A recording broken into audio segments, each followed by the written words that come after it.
Con su venia, vicepresidenta, buenas tardes, compañeras diputadas, diputados, medios de comunicación, público en general. El día de hoy me pronuncio a favor de la desindexación del salario mínimo por los motivos que a continuación señalo. De acuerdo con los datos del Banco Mundial, México figura como el país que cuenta con el salario mínimo más bajo de todo el continente americano para un trabajador de tiempo completo.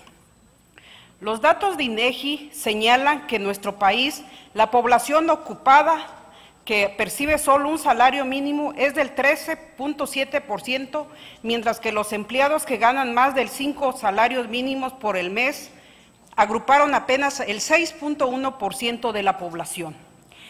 Esto es una muestra de la gravedad de desigualdad que padecemos. Es evidente que el salario mínimo de 70 pesos con 10 centavos diarios no cumple con el mandato constitucional establecido por el artículo 123, fracción sexto, párrafo segundo, que establece que los salarios mínimos deberán ser suficientes para satisfacer las necesidades normales de un jefe de familia, en el orden material, social y cultural, y para proveer la educación obligatoria de los hijos. De 1987 a la fecha, ha habido una pérdida de casi 80% del poder adquisitivo del salario, es decir, que aunque el salario mínimo tuvo un aumento del 900%, la canasta básica subió alrededor de 5,000%. Entonces debemos cuestionarnos si todos estamos de acuerdo, incluso el sector empresarial lo reconoce, de que el salario mínimo es insuficiente para cubrir las necesidades más elementales de un hogar, porque históricamente se ha castigado al poder adquisitivo de los trabajadores y no se ha incrementado el salario mínimo en términos reales. El problema radica que el salario mínimo, en vez de moverse únicamente en el campo de la productividad, que es donde idealmente debería estar mantenido atado al campo de la reglamentación de los organismos públicos. Es decir, el salario mínimo se ha utilizado como unidad de medida o referencia para fijarse ajenos a su naturaleza. Por citar algunos ejemplos, si pasamos un alto, nos cobran tantos salarios mínimos de multa. Si un juez asigna pagar una pensión alimentaria, tendrá que pagarse de acuerdo a los salarios mínimos establecidos por esto. Si se adquiere un crédito de Infonavit, la medida para los pagos es el salario mínimo, y así el concepto de salario mínimo se encuentra vinculado a miles de trámites de todo orden, 2,400 trámites para ser exactos. Esta situación provocó que el salario mínimo no se tocara y que en muy poco se incrementara, porque al hacerlo tiene un impacto sobre todo estos trámites, muchos de ellos que tienen que ver con las fianzas públicas. Por citar un ejemplo, en el país existen 5 millones de trabajadores que cuentan con créditos hipotecarios vigentes. Un aumento importante en el salario mínimo, lejos de favorecerlos en su poder adquisitivo, se convertiría en un factor que los perjudicaría, pues verían incrementado el saldo total de su adeudo en caso de un ajuste.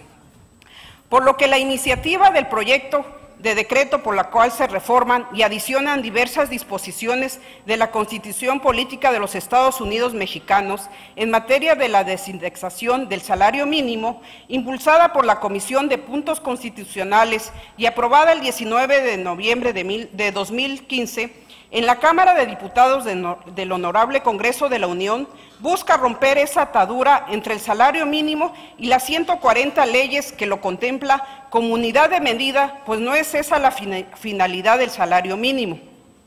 A eso se refiere la reforma cuando se habla de desindexación del salario mínimo. La desindexación significa desvincular el salario mínimo como base, medida o referencia económico para fines a su naturaleza. Al romper esta relación, se van a crear nuevas unidades de medición en donde las multas, los créditos, pagos y los otros ordenamientos legales que están indexados al salario mínimo pasarán ahora a estar indexados a nueva unidad de medida llamada UMA, Unidad de Medida y Actualización, la cual se irá actualizando cada año de acuerdo con la inflación. De esta manera, el salario mínimo quedará liberado, lo que permitirá ir ajustándolo de acuerdo con la productividad y sin que su incremento tenga repercusiones en otras esferas en las que estaba tomando como unidad de medida. Por lo anterior, compañeras y compañeros diputados, debemos emitir nuestro voto a favor de la desindexación del salario mínimo. Este es el primer paso para incrementar el poder adquisitivo de los trabajadores y combatir la desigualdad, aclarando que adicionalmente se requerirán de políticas públicas para elevar el salario mínimo por encima de la inflación y garantizar así que la población goce de un salario justo, digno, que cubra sus necesidades. Es cuanto, vicepresidenta.